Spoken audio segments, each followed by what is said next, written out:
నిర్వహించకపోతే నేను వచ్చిన తర్వాత group 1, group 2, group 3, group 4 medical and health, police department సంవత్సరంన్నర తిరిగే లోపల 70,000 ప్రభుత్వ ఉద్యోగ నియామకాలు చేపట్టి నిరుద్యోగ యువకుల సమస్యను మేము పరిష్కరించినాము. ప్రతి ఉద్యోగి మేము ఇచ్చిన వాళ్ళ వివరాలు ఈరోజు మీడియాకి ఇస్తాం, మేము ఎప్పుడు కావాలంటే అప్పుడు. ఇట్లాంటి తప్పుడు మాటలు మాట్లాడతారని ఎల్బీ స్టేడియంలో శిల్పారామంలో ప్రజల కళ్ళ ముందు 562 మంది గ్రూప్ 1 ఉద్యోగాలు, ఇలా దాదాపుగా డిఎస్పీలు ఎంతమంది ఉన్నారో 120 ఆడపిల్లలు ఎంతమంది డిఎస్పీలు ఉన్నారో ఇలా పేపర్లలో రాశారు. గ్రూప్ 2లో 783 మందికి మీ అందరు సాక్షిగా నేను నియామక పత్రాలు ఇచ్చిన. మెడికల్ అండ్ హెల్త్ కావచ్చు, పోలీస్ డిపార్ట్మెంట్ కావచ్చు, టీచర్లు 60 రోజుల్లోనే 11,000 ఉద్యోగాలు నోటిఫికేషన్లు ఇచ్చి పరీక్ష ఫలితాలు ఇచ్చి నియామక పత్రాలు అందజేసిన. ఈరోజు స్పోర్ట్స్ యూనివర్సిటీ మీరు స్పోర్ట్స్ని కంప్లీట్ నిర్లక్ష్యం చేశారు, మూసేసారు. ఏందయ్యా కేటీఆర్ ఈ నగరానికి తీసుకొచ్చింది ఒక గొప్ప వరం అంటే గంజాయి, డ్రగ్స్. పండగ పూట కూడా దీపావళి పండుగ చుచ్చుబుట్లు కాల్చుకోవాల్సిన దగ్గర గంజాయి దమ్ము కొట్టాలి, డ్రగ్స్ సేవించాలి. ఈ నగరాన్ని ఒక డ్రగ్స్ అడ్డాగా కేంద్రంగా మార్చింది కేటీఆర్. నేను నిర్దిష్టమైన ఆరోపణ చేస్తున్నా. నువ్వు కలిసి తిరిగిన కేదార్ దుబాయ్లో డ్రగ్స్ మోతాదు మించి చచ్చిపోయినట్టు రిపోర్ట్లు రాలేదా? నీకు అత్యంత సన్నిహితుడు కదా, నీ వ్యాపార పార్ట్నర్ కదా. నీ బావమరిది ఫామ్ హౌస్లో దొరికిన వాడు డ్రగ్స్ కొకైన్ తీసుకొని దొరికింది నిజం కాదా?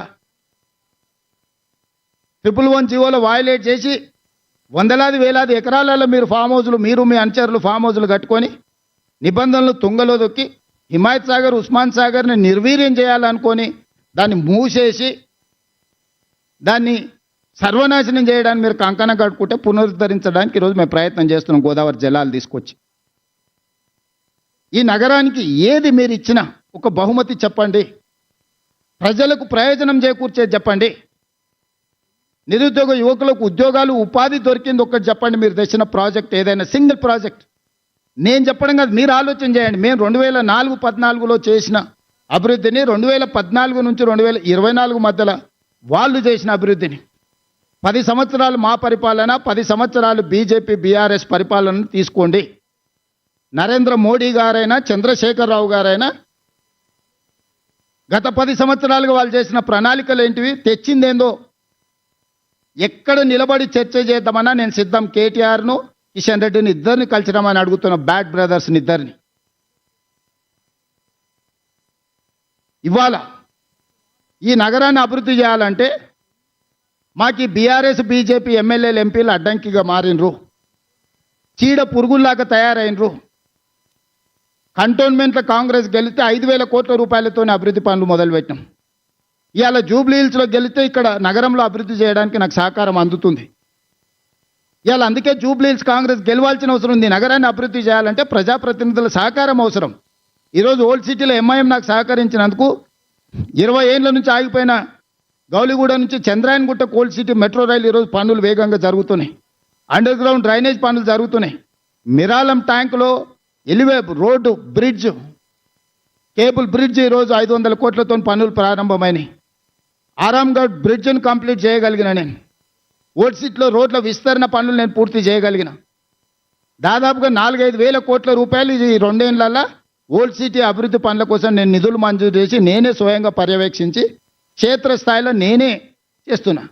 మరి బీజేపీ బీఆర్ఎస్ మాకు సహకరించి ఉంటే ఈ నగరం అభివృద్ధి జరుగుతుంది కదా. ఈరోజు నేను ఏం అడుగుతున్నా, ఒక ఓటు అడుగుతున్నా. ఈ ఓటు ద్వారా అభివృద్ధి చేసుకుందాం, మెట్రో విస్తరించుకుందాం, నగరానికి గోదావరి జలాలు తెచ్చుకుందాం, మూసీ నది ప్రక్షాళన చేసుకుందాం. కిషన్ రెడ్డి గారిని సూటిగా అడుగుతున్నా. అహ్మదాబాద్లో ఒక నూతన నగరం నిర్మించుకున్నారు. అహ్మదాబాద్లో సబర్మతి రివర్ ఫ్రంట్ అని నదీ ప్రక్షాళన చేసుకున్నారు. ఉత్తరప్రదేశ్లో గంగా నది ప్రక్షాళన చేసుకొని 1,000 కోట్ల రూపాయలు కేంద్ర ప్రభుత్వం నిధులు ఇచ్చింది. ఈరోజు ఢిల్లీలో మీ ప్రభుత్వం యమునా నది ప్రక్షాళన చేస్తామని 1,000 కోట్ల రూపాయలు కేంద్ర ప్రభుత్వం నిధులు ఇస్తుంది. ఉత్తరప్రదేశ్కు నదీ ప్రక్షాళన జరగవచ్చు, ఢిల్లీలో నదీ ప్రక్షాళన జరగవచ్చు, గుజరాత్లో నదీ ప్రక్షాళన జరగవచ్చు. ఈ 3 రాష్ట్రాలు అభివృద్ధి చేసుకోవచ్చు. మరి మూసీ నది ప్రక్షాళన మనకు వద్దా? ఎందుకు పగబట్టినవు కిషన్ రెడ్డి? ఎందుకు కేటీఆర్కు సహకరిస్తున్నావు? ఎందుకు కేటీఆర్కు లొంగిపోయినావు? కేటీఆర్ అనేవాడు ఒక విషపురుగు, విష సంస్కృతిని తీసుకొచ్చినోడు. గంజాయి డ్రగ్స్ను స్కూల్ పిల్లలకు కూడా స్కూళ్ళ ముందు గంజాయి చాక్లెట్లు స్కూల్ పిల్లలకు అమ్ముకునే పరిస్థితి తెలంగాణ రాష్ట్రంలో వచ్చింది. ఎయిర్పోర్ట్ పక్కనే, ఔటర్ రింగ్ రోడ్ పక్కనే డాక్టర్ ఆడపిల్లను అన్యాయంగా రేప్ మర్డర్, నిర్దాక్షిణ్యంగా రేప్ అండ్ మర్డర్. సింగరేణి కాలనీలో 6 సంవత్సరాల అమ్మాయిని గంజాయి మత్తులో చంపినరు. వాళ్ళ పరిపాలనలో ఇట్లాంటి దుర్మార్గాలు ఎన్ని జరిగినాయి? జవహర్ నగర్ ప్రాంతంలో ఎన్ని దారుణాలు జరిగినాయి? మేము వచ్చినాక శాంతి భద్రతలను పర్యవేక్షించి కఠినంగా వ్యవహరిస్తున్నాం. గ్రేటర్ హైదరాబాద్ పరిధిలో 695 చెరువులు ఉంటే 44 చెరువుల 100% టీఆర్ఎస్ వాళ్ళు ఆక్రమించుకొని కప్పేసి కట్టేసి అమ్మేసుకున్నారు.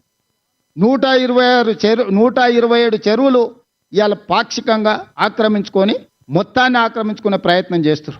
ఇవాళ ఎందుకు హైడ్రా మీద విషం చెమ్ముతుండ్రు? మీరు ఆక్రమించుకున్న చెరువులను కబ్జాలు ఇడిపిస్తున్నందుకే కదా.